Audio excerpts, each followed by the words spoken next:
নমস্কার বন্ধুরা, all defence একাডেমিতে সবাইকে স্বাগত জানাই। যে প্রশ্নগুলো আজকে নিয়ে এসেছি জিকে, এই জিকেগুলো মুঘল সাম্রাজ্যের সম্বন্ধে।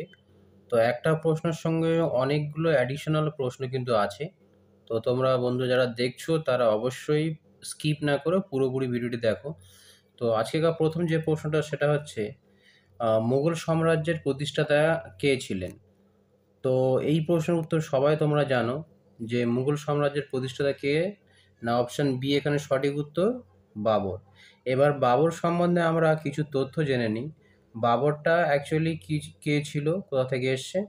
বাবরের যে পিতা ছিল, বাবরের পিতা ছিল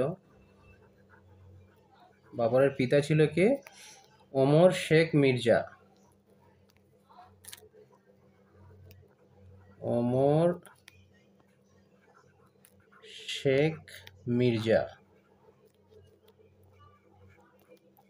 মির্জা এবার ওমর শেখ মির্জা বাবরের যে পিতা, তিনি কোন বংশের ছিল সেটাও আমরা জেনে নেওয়া দরকার। এটা হচ্ছে কি, তৈমুর লঙ্গ। তৈমুর লং তৈমুর লং বংশে ছিল। আর বাবর যে তার পিতার দিক থেকে কোন বংশ ছিল? তৈমুর লং বংশ। এবং মাতা আমরা দেখে নেব। মাতা ছিলেন, এগুলো অ্যাডিশনাল ইনফরমেশন বন্ধুরা তোমাদের অবশ্যই পরীক্ষায় কাজে কাজে লাগবে। মাতা ছিল কে? না কুতলু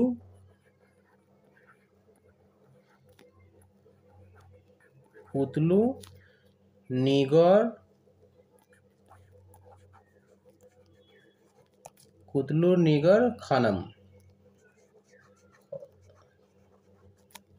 কুতলুর নিগম খানা তিনি কোন বংশধর ছিলেন? না চেঙ্গিস খানের বংশধর। চেঙ্গিস খাঁয়ের বংশধর। চেঙ্গিস খাঁয়ের বংশধর। তাহলে এখান থেকে তোমরা অ্যাডিশনাল ইনফরমেশনগুলো পেলে। এবার সব থেকে মোস্ট ইম্পর্টেন্ট যেটা আমি বলবো সেটা হচ্ছে আকবর সম্বন্ধে। এই যে আমরা দেখছি যে কামানের যুদ্ধ বা কামানের ব্যবহার, মোস্ট ইম্পর্টেন্ট প্রশ্ন হচ্ছে কামানের ব্যবহার প্রথম কে ব্যবহার করেছিল? না বাবর। মোস্ট ইম্পর্টেন্ট, ঠিক আছে। কামানের ব্যবহার প্রথম কে করেছিল? না বাবর। কামান দিয়ে যে বর্তমান যুদ্ধ হয়, এই প্রথাটা ব্যবহার করেছিল কে? প্রথম বাবর। এবং এই ছাড়াও একটা আরো ইম্পর্টেন্ট আছে, যেগুলো তোমরা বই থেকে পাবে না, সেটা হচ্ছে কি, গোলাপের চাষ। ভারতবর্ষে গোলাপের চাষ গোলাপের চাষ প্রথম কে শুরু করেছিলেন? না বাবর। এটাও তোমরা অ্যাডিশনাল ইনফরমেশন হিসাবে রেখে দিতে পারো। এছাড়া আমরা দেখব যে বাবর আরও দুটো তিনটে যুদ্ধ করেছিল, সেই যুদ্ধ সম্বন্ধে আমরা বলবো। আমি এটা একটু মুছে দিলাম। তো সেই যুদ্ধটা কি আছে? বাবর যে যুদ্ধ করেছিল, প্রথমে খনুয়া যুদ্ধটা করেছিল। একটা খনুয়া যুদ্ধ করেছিল। খনুয়া যুদ্ধ কত সালে? না 1527 সালে। তারপরে কি করেছিল? চান্দেরি যুদ্ধ কত করেছিল? 1528 সালে। তারপর কি করেছিল?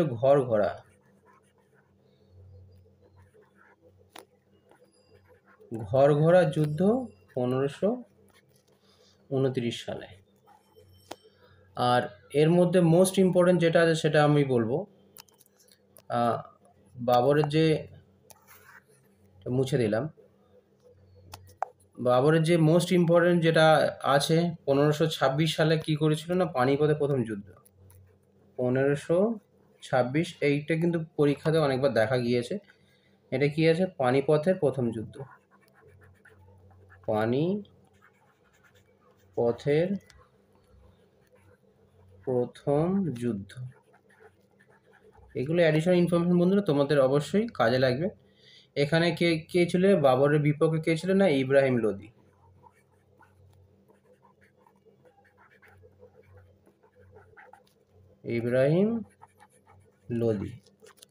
ইব্রাহিম লোদি ছিল কি বাবরের বিপক্ষে, এবং এখানে কিন্তু ইব্রাহিম লোদি পরাজয় করেছিল। আচ্ছা, আমি এখানে আরেকবার মুছে দিলাম। এখানে কে? ইব্রাহিম লোদি। ইব্রাহিম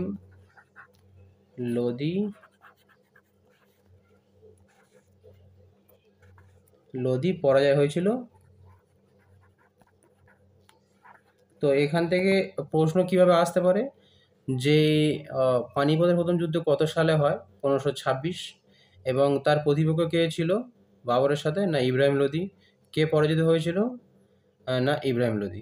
এইগুলো কিন্তু প্রশ্নগুলো আসতে পারে। তো চলো বন্ধুরা, আমরা পরের প্রশ্নগুলো দেখে নিই। এছাড়া আরও একটা লাস্ট বলবো বাবরের সম্বন্ধে। বাবরের যে সমাধি, অনেকগুলো প্রশ্ন আছে তার মধ্যে, অনেকগুলো পয়েন্ট আছে তার মধ্যে কিন্তু ইম্পর্টেন্ট পয়েন্টগুলো আমরা বলছি। বাবরের যে সমাধি ছিল সেটা কোথায়? কাবুলে। এটা আফগানিস্তানের বর্তমান রাজধানী কোনটা? না কাবুল। তাহলে বাবরের যে সমাধি কোথায় ছিল? না কাবুলে। আশা করছি এই সমস্ত অ্যাডিশনাল ইনফরমেশনগুলো কিন্তু তোমাদের পরীক্ষার জন্য কাজে লাগবে। চলো বন্ধুরা, পরের প্রশ্নটা আমরা দেখে নিই। পরের প্রশ্নটা একই এসছে। পানিপথের প্রথম যুদ্ধ কত সালে হয়েছিল? অলরেডি আমি বলে দিয়েছি। এটা কথা 1526। অপশান বি এখানে সঠিক উত্তর, 2 নম্বর প্রশ্ন। তো এখানে কে? অলরেডি আমি বলে দিয়েছি ইব্রাহিম লোদি। ইব্রাহিম লোদি তিনি কিন্তু কি পরাজিত হয়েছিল। তো পানিপথের প্রথম যুদ্ধ কার কার মধ্যে হয়েছিল? বাবর এবং ইব্রাহিম লোদির মধ্যে। ইব্রাহিম লোদি কিন্তু এখানে পরাজিত হয়েছিল, এবং পরাজিত হওয়ার পরে কিন্তু তিনি নিহত, মানে তাকে মেরে ফেলা হয়েছিল, নিহত হয়েছিলেন। তাহলে ইব্রাহিম লোদি এখানে নিহত হয়েছিল। তো অপশান বি এখানে সঠিক উত্তর হয়ে যাচ্ছে। চলো বন্ধুরা, নেক্সট প্রশ্ন দেখে নিই। প্রত্যেকটা প্রশ্নের মধ্যে একটা অ্যাডিশনাল ইনফরমেশন দিয়েছি যাতে তোমাদের পরীক্ষায় এক্সট্রা মার্কস ক্যারি করতে সাহায্য করে। নেক্সট প্রশ্ন দেখে নেব। আকবর কত সালে প্রশ্ন নম্বর 3, আকবর কত সালে সিংহাসন বসেন? এই প্রশ্নের সঠিক উত্তর হয়ে যাবে অপশান বি এখানে 1556। 1556 সালে আকবর সিংহাসনে বসেন। এবং আকবর সম্বন্ধে কিছু কিছু তথ্য আমরা এখানে অবশ্যই বলবো। পানিপথের দ্বিতীয় যুদ্ধ, মোস্ট ইম্পর্টেন্ট। পানিপথের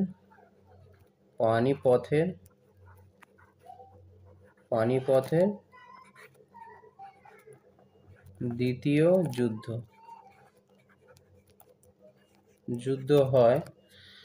পানিপথ দ্বিতীয় যুদ্ধ হয় কি একই সময় 1556 সালে। এটাও মনে রাখতে হবে, খুবই ইম্পর্টেন্ট। পানিপথের দ্বিতীয় যুদ্ধ এটা কাদের সঙ্গে ছিল? না মুঘল এবং আফগানের সঙ্গে। মুঘল ও আফগানদের সাথে।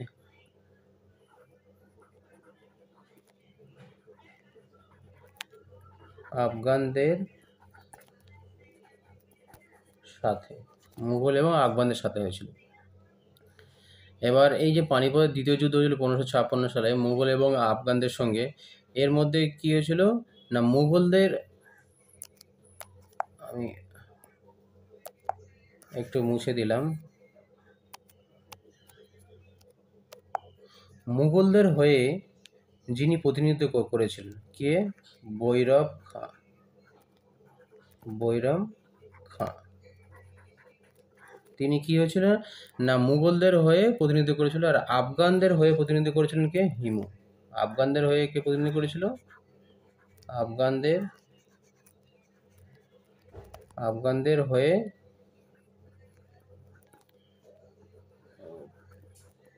প্রতিনিধি করে হিমু। এটাও মনে রাখা দরকার।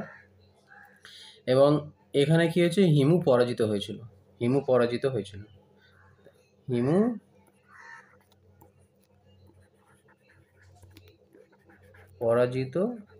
হয়।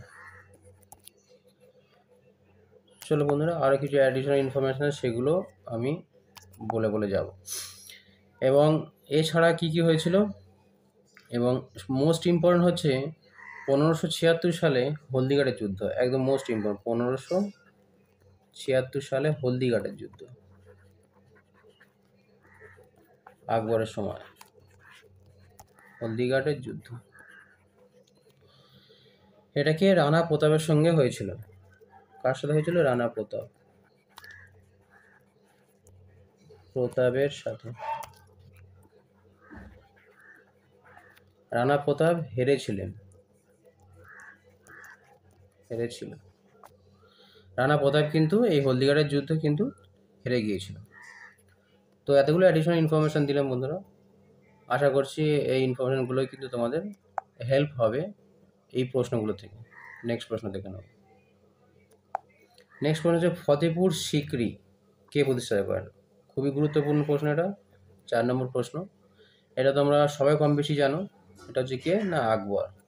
এবার ফতেপুর সিকরিটা কিসের জন্য তৈরি করা হয়েছিল এবং কেন তৈরি করেছিল? গুজরাট জয়কে স্মরণ করে রাখতে। এটা কি লিখবো? গুজরাট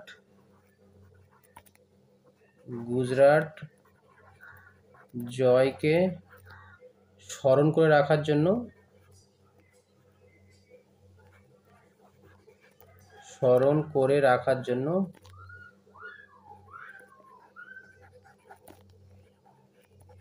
জন্য ফতেপুর সিকরিতে তিনি তৈরি করেছিলেন কি? বুলান দরওয়াজা। এটা ইম্পর্টেন্ট যে বুলান দরওয়াজা কোন সম্রাট তৈরি করেছিল? বুলান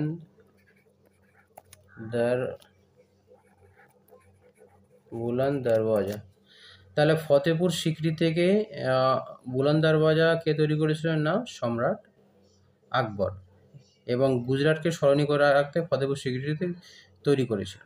ঠিক আছে, এই যে বুলান দরওয়াজা, এই বুলান দরওয়াজা কে তৈরি করেছে? এটা কিন্তু মোস্ট ইম্পর্টেন্ট প্রশ্ন, অনেক সময় পরীক্ষা দেখা যায়। চলো পরের প্রশ্ন দেখে নিই। আকবরনামা কোন ভাষায় রচিত?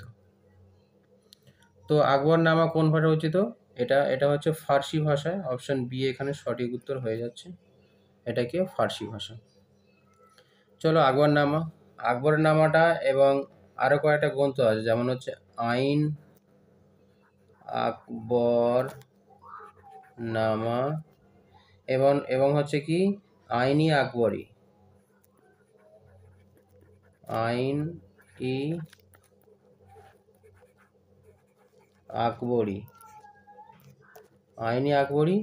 এই যে গ্রন্থগুলো বা এগুলো কে করেছিল? মোস্ট ইম্পর্টেন্ট, বিশেষ করে আইন-ই আকবরী গ্রন্থটি রচনা করেন কে?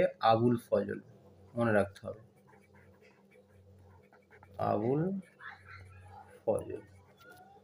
তাহলে আকবরনামা বা আইন-ই আকবরী কে এই গ্রন্থটি রচনা করেছেন? না আবুল ফজল। এটা দিয়ে কিন্তু প্রশ্ন হয়। চলো বন্ধুরা নেক্সট প্রশ্ন দেখে নেব। পরের প্রশ্ন হচ্ছে প্রশ্ন নম্বর 6, মুঘল স্থাপত্যের একটি উল্লেখযোগ্য উদাহরণ হলো কি? তো এখানে যে অপশনগুলো আছে সেগুলোর মধ্যে কি হবে? অপশন বি সঠিক উত্তর। তাজমহল কিন্তু মুঘলরা তৈরি করেছিল সম্রাট শাহজাহান।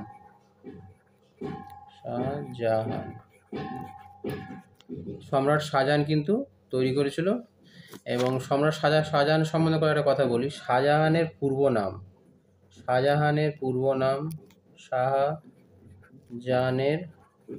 পূর্ব নাম কি ছিল? আচ্ছা, খুরম। শাহজাহানের পূর্ব নাম ছিল খুরম। এগুলো মনে রাখা দরকার আছে বন্ধুরা, কারণ এগুলো এক্সট্রা ইনফরমেশন আছে। আর শাহজাহানের যে যুগটা ছিল সেটা হচ্ছে কি স্বর্ণযুগ বলা হতো। শাহজাহানের যে মূল স্বর্ণযুগ তাকে স্বর্ণযুগ বলা হতো। শাহজাহানের যুগকে কি বলা হতো? না স্বর্ণযুগ বলা হতো। ঠিক আছে। এছাড়া শাহজাহানের, আমি এটা একটুখানি মুছে দিচ্ছি, মানে মুঘলদের সময় স্বর্ণযুগ কাকে বলা হতো? কোন সম্রাট আমল হয়েছিল? না শাহজাহানের সময়। আর এছাড়া কি কি আছে? জামা মসজিদ ও শীষ মহল। জামা মসজিদ ও শীষ মহল তৈরি করেছিল কে? সম্রাট শাহজাহান। এগুলো কিন্তু অ্যাডিশনাল ইনফরমেশন হিসেবে তোমরা রাখতে পারো। ঠিক আছে, চলো নেক্সট প্রশ্ন দেখে নিই। নেক্সট প্রশ্ন হচ্ছে বাবরনামা কোন সম্রাটের আত্মজীবনী? বাবরনামা, এটা নিশ্চয়ই বুঝতে পারছো, বাবরের নাম দিয়ে শুরু। তো অপশন বি এখানে সঠিক উত্তর হয়ে যাবে। বাবরনামা কে করেছিলেন? না বাবর। এটা নিজেই লিখেছিল। তুজকি বাবরি, আর এটা আছে তুজকি বাবরি। বাবরের কি আত্মজীবনী? এটা কোন ভাষায় লেখা ছিল? এটাও তোমার জানা প্রয়োজন আছে। এটা হচ্ছে কি তুর্কি ভাষা।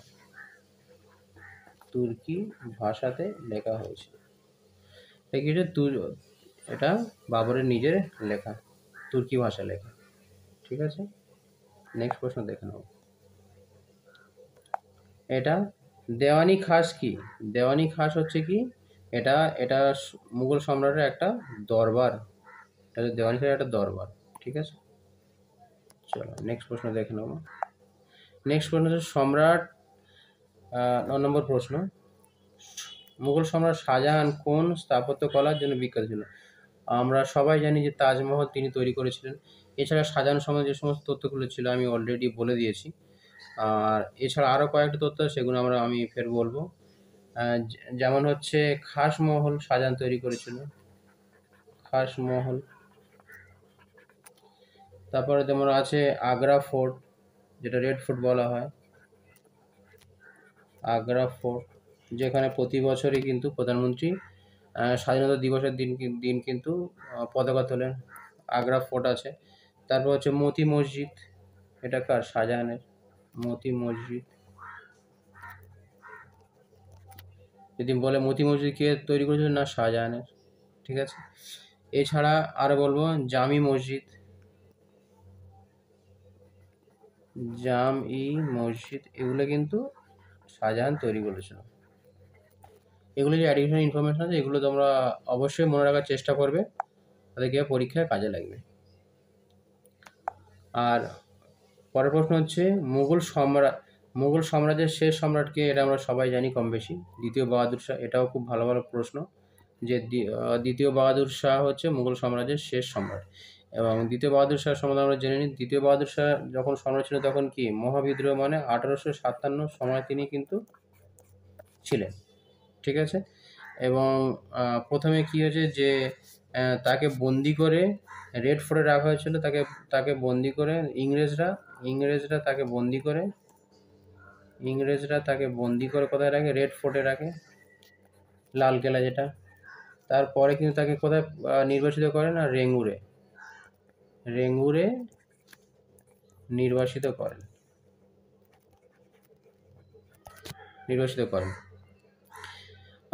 এবং কি হয়েছে না, 1862 সালে তিনি ওখানে মারা যান। 1862 সালে মারা যান। তো এই কয়েকটি প্রশ্ন নিয়ে এসেছিলাম বন্ধুরা। অল ডিফেন্স একাডেমি কলকাতা বারুইপুরের মধ্যে অবস্থিত।